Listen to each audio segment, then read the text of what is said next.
Once upon a time, on Christmas Eve, old Scrooge sat busy in his counting house. Ebenezer Scrooge was a squeezing, wrenching, grasping, scraping, clutching, covetous old sinner, a hard-hearted miser. On this evening, the office of Scrooge and Marley was shrouded in cold, bleak, biting weather. External heat and cold had little influence on Scrooge. No wind that blew was bitterer than he. God bless you, merry gentlemen, let nothing you disturb. Bah! Humbug! Begone, you miserable little beggars! Take your infernal Christmas carols and get away from my door! Sorry, sir. Merry Christmas anyway, sir. Bah! And you, nephew, what right have you to be merry? You're poor enough. Christmas. Bah! Humbug! Christmas humbug, Uncle. You don't mean that, I'm sure. What right have you to be dismal about Christmas? You're rich enough. Don't be cross, Uncle. What else can I be, Fred, when I live in a world of fools such as this? If I could work my will, every idiot who goes about with Merry Christmas on his lips would be boiled with his own pudding and buried with a stake of holly through his heart. Keep Christmas in your own way, nephew, and let me keep it in mine. Keep it? But you don't keep it, Uncle. Well, let me leave it alone, then. Christmas time is a good time, Uncle, a kind, forgiving, charitable, pleasant time of goodwill toward all men. And although it has never put a scrap of gold or silver in my pocket, I believe that it has done me good, and I say, God bless it. God bless Christmas. Hurrah! You there, Bob Cratchit. Get back to work. Let me hear another sound from you, and you'll keep your Christmas by losing your situation. Yes, sir. Don't be angry, Uncle. Come. Dine with us for Christmas dinner tomorrow. Kate would love to see you. Kate? Oh, yes. Your wife. Why did you marry against my will? Because I fell in love, Uncle Ebenezer. Because you fell in love with a woman as penniless as yourself, Fred. Good evening. But you never visited before my marriage. I want nothing from you. I ask nothing of you. Very well. Good evening. Oh, I'll keep my Christmas humor to the last, so Merry Christmas to you, Uncle. Good evening. And a Happy New Year. Good evening, Mr. Cratchit. Show my nephew out. This way, Mr. Fred, and a Merry Christmas to you. And to you and your family, Bob. How is Mrs. Cratchit and your children? And especially your youngest, the little lame boy. Tim, sir. Tiny Tim. He's getting better. Thank you for asking. Happy Christmas. Mr. Scrooge. To see you, Mr. Good day, sir. Have I the pleasure of addressing Mr. Scrooge or Mr. Marley? Mr. Marley, my partner, has been dead these 7 years. In fact, he died 7 years ago this very night.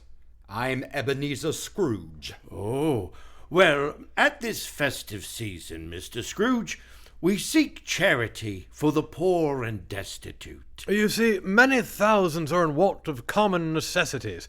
Hundreds of thousands are in want of the simplest comforts, sir. Why is that?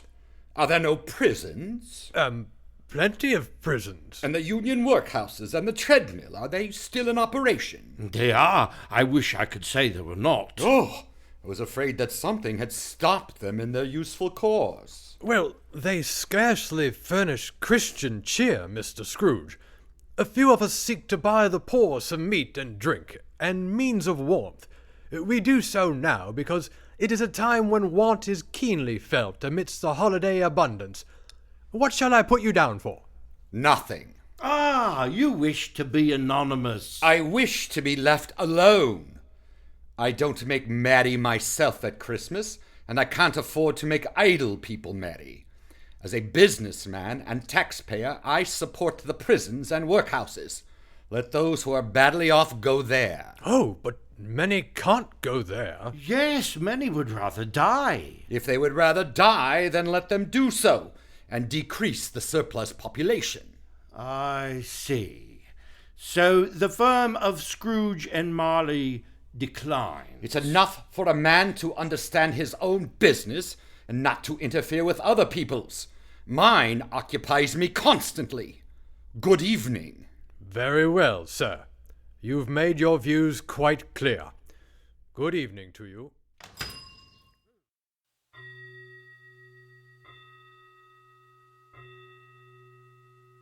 Mr. Scrooge, it's 7 o'clock, sir, and it is Christmas Eve. So? I suppose you'll want all day tomorrow, eh, Mr. Cratchit? If quite convenient, sir. It's not convenient, and it's not fair. Why should I pay a day's wages for no work? 'Tis but once a year, sir. A poor excuse for picking a man's pocket every 25th of December. But I suppose you must have the whole day. We'll be here all the earlier the next morning, Mr. Cratchit. I will, sir. Bah!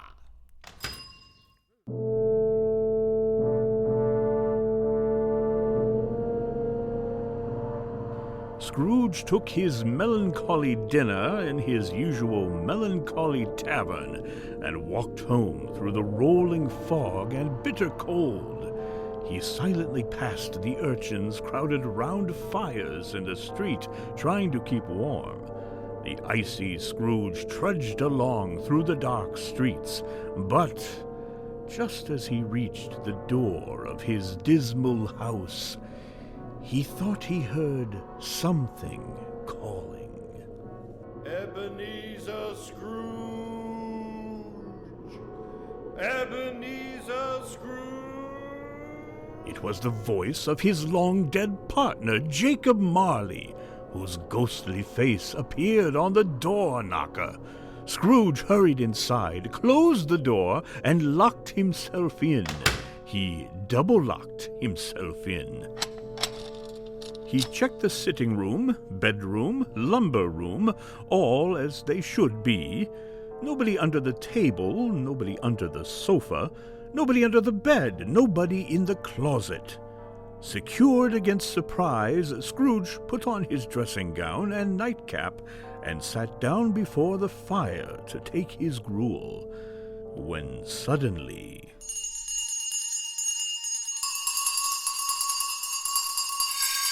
Ah! What is it? Every bell in the house must be ringing. What in the world? Wait, what's that? Someone's in the cellar. But the doors are locked. Double locked. Something is coming. Something is coming closer. No, I won't believe it. It's humbug, humbug, I say. Scrooge! Ebenezer Scrooge! Gah! How now? What do you want with me? Who are you? In life, I was your partner, Jacob Marley. You don't believe in me, Scrooge? Why do you doubt your senses? Disorder of the stomach makes them cheat. You're not a ghost. You're just a bit of bad beef, a blot of mustard, a fragment of an underdone potato. Ha! There's more of gravy than the grave about you, whatever you are. Humbug! Yeah! Mercy! I believe you. Oh, dreadful apparition! Why come to me? It is required of every man that the spirit within him should walk abroad among his fellow men. And if that spirit does not go forth in life, it is condemned to do so after death, doomed to wander the world and witness what it cannot share, but might have shared.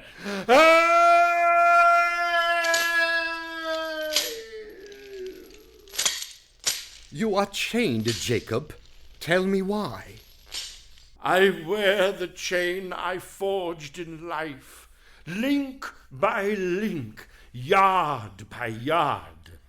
I am chained by cash boxes, keys, padlocks, ledgers, Witness the weight and length of the strong chain you bear yourself, Scrooge. It is a ponderous chain. I see no chain. You shall, on the day of your death, mark me. In life, my spirit never roved beyond the narrow limits of our money-changing hole. Now, I am doomed to wander without rest or peace. No regret can make amends for one's life's opportunities misused. But you were always a good man of business. Business? Mankind was my business. The common welfare was my business. It is at Christmas time that I suffer most. I'm sorry for you, Jacob. Is there anything I can do? For me, it is too late. But I have come to warn you of a hope and chance of escaping my fate. You will be haunted by 3 spirits. Expect the first tomorrow when the bell tolls 1. The second the next night at the same hour. And the third upon the next night at the last stroke of 12. Without their visits you cannot hope to shun the path I tread.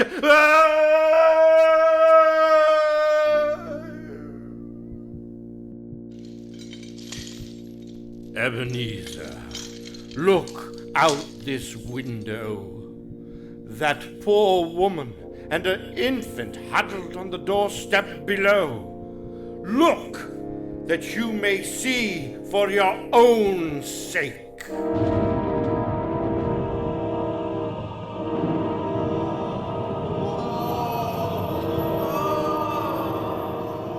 Ghosts.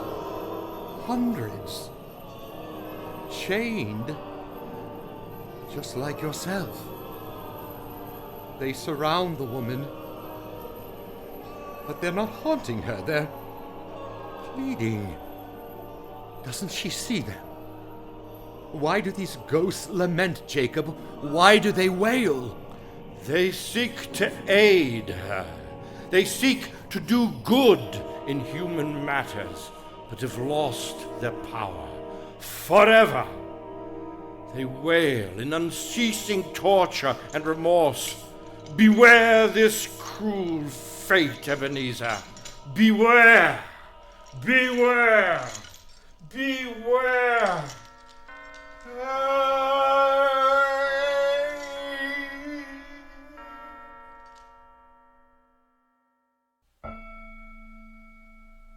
Scrooge awoke. Was Marley's visit a dream or not? He decided it was a dream, and nothing more. But suddenly the curtains of his bed were drawn aside, and Scrooge found himself face to face with the unearthly visitor who drew them. It was a strange figure, like a child, yet not so like a child as like an old man. Ebenezer Scrooge. Are you the spirit whose coming was foretold? I am the ghost of Christmas past. Long past? Your past. I come for your welfare. Rise and walk with me. Out the window? But I am mortal and liable to fall.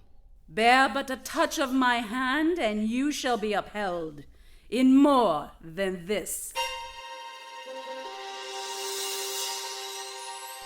As the words were spoken, they passed through the wall and stood upon an open country road, with fields on either hand. A little market town appeared in the distance, with its bridge, its church, and winding river. It was a clear, cold winter day, with snow upon the ground. Do you recognize this place, Scrooge? Good heaven! I was bred in this place. I was a boy here. Look, in that coach going by. My schoolmates, Charles and John. They're on the Norfolk coach, taking them home for the Christmas holiday. Johnny, it's me, Ebenezer. Wait! These are but shadows of the things that have been. They pay no notice to us. Come! Why, it's my old schoolhouse. But it wasn't a place of learning. More like a prison. On Christmas Eve, the school is not quite deserted. A solitary child, neglected by his friends, is left there, still. A lonely boy, reading beside a feeble fire. Do you know him? I am that child. Alone. My only companions were my books. Oh, poor boy. Oh, I wish. But it's too late now. What is the matter? Oh, nothing. There was a boy singing a Christmas carol at my door last night. I should have liked to have given him something. That's all. Let us see another Christmas, Ebenezer. Come! Why, it's me, years later. But still away at this dismal school. Ebenezer! Ebenezer! It's Fan, my sister, my beloved Fan. Dear, dear brother, I have come to bring you home. Yes, home. Home forever and ever. Father is so much kinder than he used to be. That home's like heaven. We're to be together all Christmas long and have the merriest time in all the world. Come with me. Let's go. Your sister was always a delicate creature, whom a breath might have withered, but she had a large heart. She died a woman, but had, as I think, children. My nephew Fred. Oh, my, how he does resemble his mother. Come to another Christmas past, a celebration.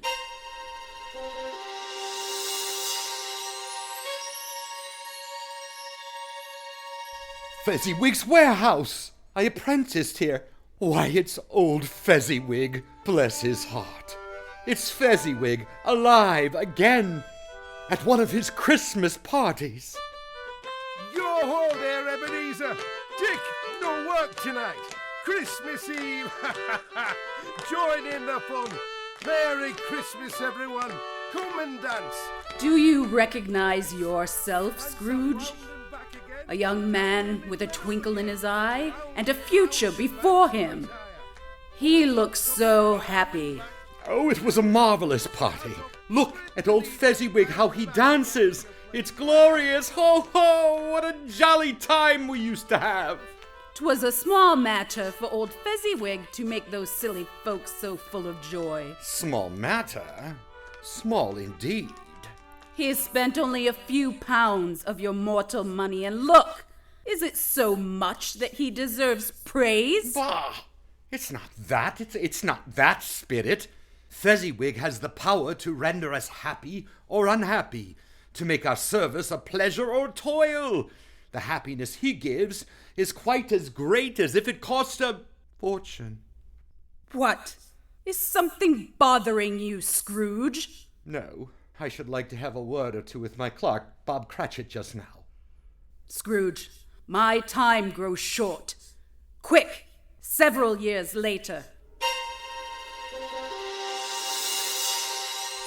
Oh, Belle, as beautiful as ever. A penniless girl who loved you, Scrooge. And I her. It didn't matter that she had no dowry. We were so happy together. Until your career with Jacob Marley came between you. As you gained, so you lost. Do you see yourself? You're older now, a man in the prime of life. Your face has begun to wear the signs of care and avarice. Your eyes are greedy, the eager, restless eyes of a miser. No, no, no! Spare me this! Not this, Spirit, no! This music box is a beautiful gift, Ebenezer. but I realize I matter little to you. Very little. To protect yourself from a hard, cruel world, you have become hard and cruel in response. I have tried to cheer and comfort you, but another idol has displaced me. What idol could ever displace you, Belle? You now worship a golden idol. I have seen your nobler aspirations fall off, one by one. Oh, Ebenezer, when we were first engaged, you were another man, but no longer. I wanted security, success, for you, Belle. I seek tenderness, not riches. Therefore, I release you from our engagement, with a full heart, for the love of him you once were. No! Dear Ebenezer, may you be happy in the life you've chosen. Belle, no! Spirit, show me no more. Why do you torture me? The whole scene disappeared, and Scrooge found himself once more alone, back upon his bed. He drifted off to sleep, only to be awakened again by the stroke of 1. He gradually noticed a great blaze of ruddy light glowing from beneath the door. Something was in the outer room. Come in, Ebenezer Scrooge. Come in. Scrooge opened the door and beheld his own sitting room transformed.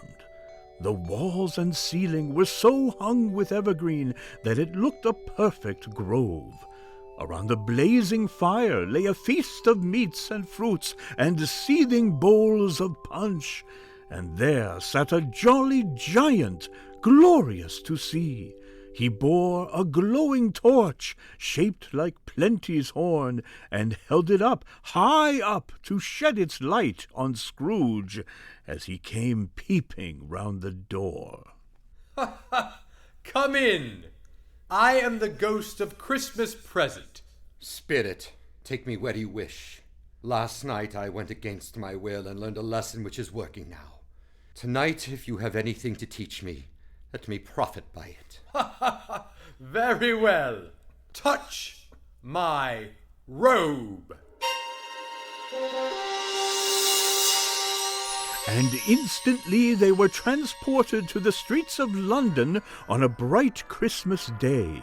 The shops were bustling, jolly people completing their errands or returning from church. The grocers, the poultry and fruit shops, all were busy and all a delight.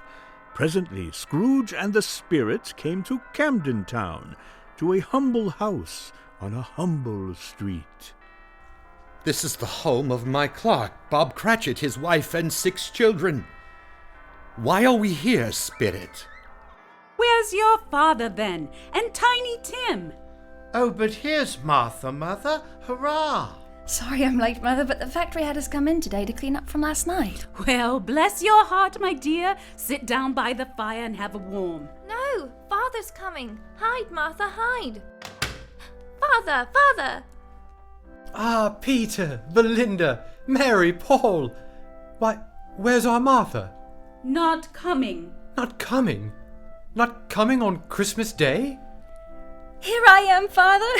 Merry Christmas. And how did little Tim behave at church, Bob? As good as gold, Mother, and better, eh, Tim? They sang ever so nice, Mother. I hoped the people saw me in church. Because I am a cripple, it might be pleasant for them to remember on Christmas who made lame beggars walk and blind men see. Bless you, my son. See, Mother, his heart is strong and he will get better. I know it. Look! Ooh, smell that goose. Hurrah! Look! There never was such a goose, never. All right, be seated. Here you go. Take your turn now. There's plenty of stuffing, dressing, and plum pudding for all of you. Martha, dear, sit next to Tiny Tim and make sure he eats plenty. He must get strong and well. If anything should happen to him. Oh, Mother, don't even think that. I'll see that he eats well. Such a feast requires a Merry Christmas to us all. God bless us. God bless us. God bless us, everyone. Spirit, tell me if Tiny Tim will live. I see a vacant seat and a crutch without an owner. If these shadows remain unaltered by the future, the child will die. Oh, no, kind spirit! Say he will be spared! Why? If he's to die, he had better do so and decrease the surplus population. Oh, you use my own words against me. Yes. Perhaps in the future you will hold your tongue until you have discovered what the surplus population is and where it is. It may be that in the sight of heaven you are more worthless and less fit to live than millions like this poor man's child. Here's the punch, steaming hot. Take your turn, there's enough for a toast, and one after that. A toast, a toast, a toast to Christmas. Here, I would like to propose a toast to Mr. Ebenezer Scrooge, the founder of our feast. To Mr. Scrooge! No. The founder of the feast, indeed. I wish I had Mr. Scrooge here. I'd give him a piece of my mind to feast upon. And I hope he'd have a good appetite for it. My dear, the children, it's Christmas Day. I'll drink to his health for your sake and the day's, not for his. Long life to him, a Merry Christmas and a Happy New Year. He'll be very merry and very happy, I've no doubt. Come, Ebenezer, to a gathering across town. Ah, my nephew Fred, and his wife Kate, and their many hungry friends. And then he said Christmas was a humbug, and he believes it too. More shame for him, Fred. I'm sure he's very rich. At least you always tell me so. What of that, my dear wife? His wealth is of no use to him. He doesn't make himself comfortable with it. Here, a Merry Christmas and a Happy New Year to the old man, whatever it is. He wouldn't take it from me, but he may have it just the same to Uncle Scrooge. Come, Ebenezer, there is much more to see. Men who keep Christmas in their hearts. Come.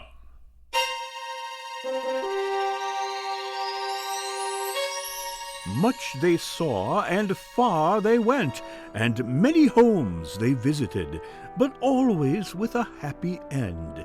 The spirits stood beside sick beds, and they were cheerful.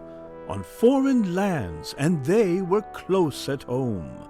By poverty, and it was rich. In poorhouse, hospital, and jail. In misery's every refuge. The spirit of Christmas left his blessing, and taught Scrooge as he went. At last they returned to the streets of London for the spirit's final lesson, but the spirit had aged. My time with you, Ebenezer, is almost done. Have you gained by what I have shown you of the good in most men's hearts? I don't know. How can I promise? I'm too old to change. If it is too hard a lesson to learn, then look upon these. Look here, under my robe. What? Two horrible, misshapen children. Spirit, are they yours? They are man's children. Their names are ignorance and want. Beware them both. Without the spirit of Christmas to comfort them, narrow Puritanism and greed would release these wretched beings upon the world.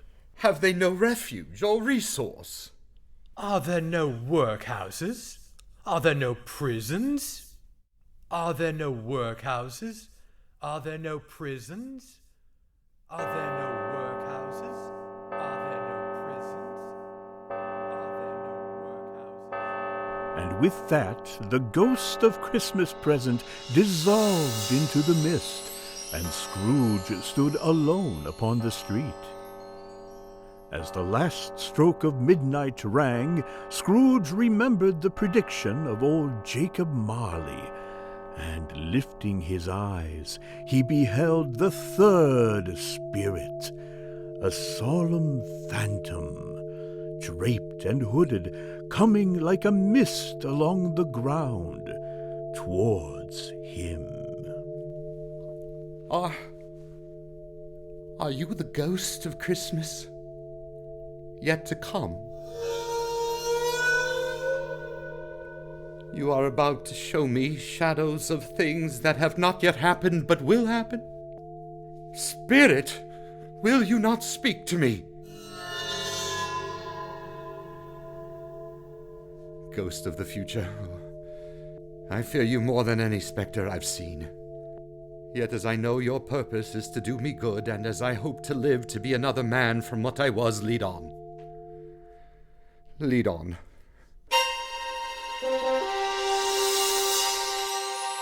Spirit, why have you brought me here again to Bob Cratchit's home? But it is different. So quiet. What is this, Spirit? What kind of Christmas is this? And he took a child and set him in the midst of them. My son, Tiny Tim! Mother, please don't cry. Father will be home soon. Don't let him know you've been crying. He's late tonight. When he had Tiny Tim on his shoulder, he would walk very fast indeed. But the child was light to carry, and Father loved him so. It was no trouble at all. Here's Father now, Mother. Sorry I'm late. I was at the churchyard. I wish you could have gone. It would have done you good to see how green a place it is. But you'll see it often. I promised Tiny Tim that we'd walk there on Sundays. Oh, Bob! My Tiny Tim. Oh, that's cruel. Spirit, can't you give me some ray of hope that I may change all of this? That Tiny Tim may live?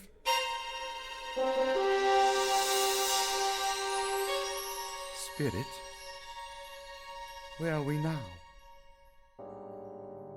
Oh, merciful heaven, the churchyard. Desolate, lonely, crumbling graves. Is poor Tiny Tim buried here? Tell me, Spirit, are these shadows of things that will be, or are they shadows of things that might be?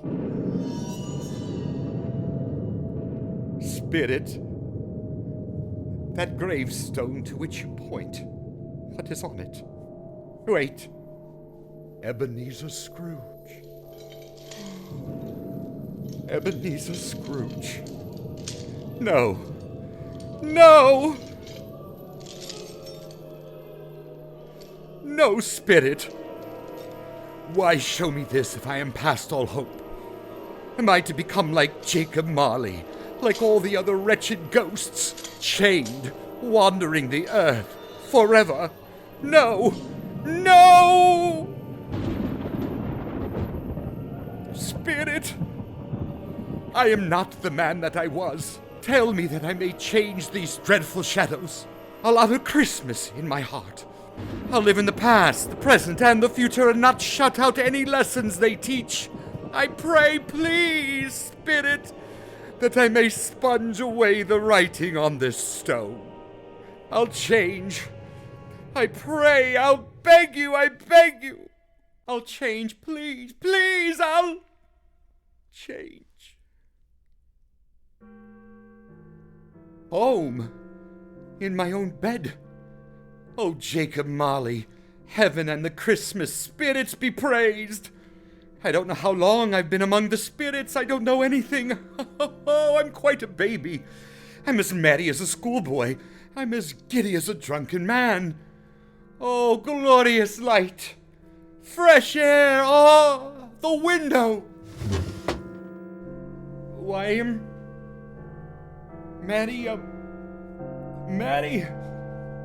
Merry Christmas! Merry Christmas! And a Happy New Year, sir!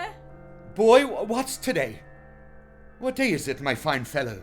Today? Why, it's Christmas Day, sir. Christmas Day? The spirits have done it all in one night. Ho, ho, ho, ho.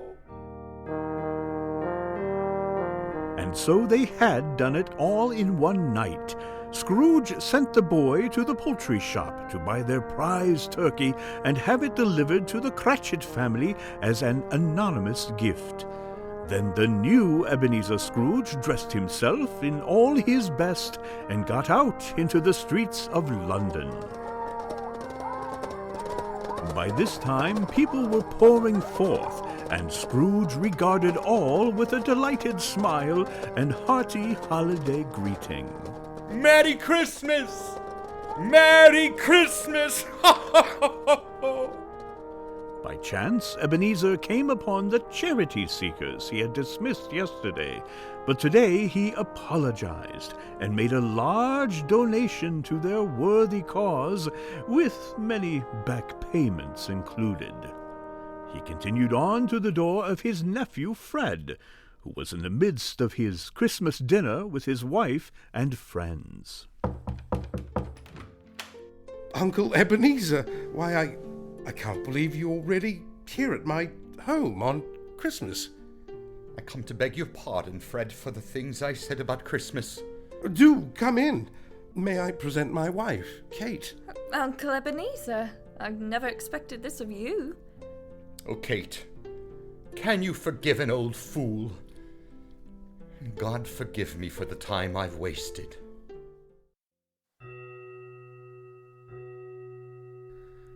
And so Ebenezer Scrooge rejoined his family and rejoined the family of man. The next morning he arrived early at his counting house to catch Bob Cratchit coming in late. But was Bob ever late? The clock had struck 9, no Bob. 1:15, no Bob. Finally... Mr. Cratchit, what do you mean by coming in at this time? I'm very sorry, sir. I'm behind my time. It shall not be repeated. Bob Cratchit, I'll not stand this sort of thing any longer. Therefore, I am about to raise your salary. Oh, please, sir, you're going to raise my salary? But, sir... Wait. No, Bob. I've not lost my senses. I've come to them. Merry Christmas, Bob. Merrier Christmas than I have given you for many a year. Sit down. We'll discuss your affairs over a Christmas bowl of smoking bishop, Bob Cratchit. Oh, Merry Christmas! Scrooge was better than his word. He became as good a friend, as good a master, and as good a man as the good old city ever knew. And to Tiny Tim, who did not die, he became a second father. And it was always said that Ebenezer Scrooge knew how to keep Christmas well. May that be truly said of us, all of us. And so, as Tiny Tim observed, God bless us, every one.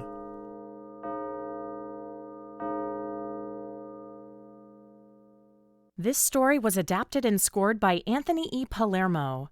This has been a very merry production of WGTE's A Christmas Carol.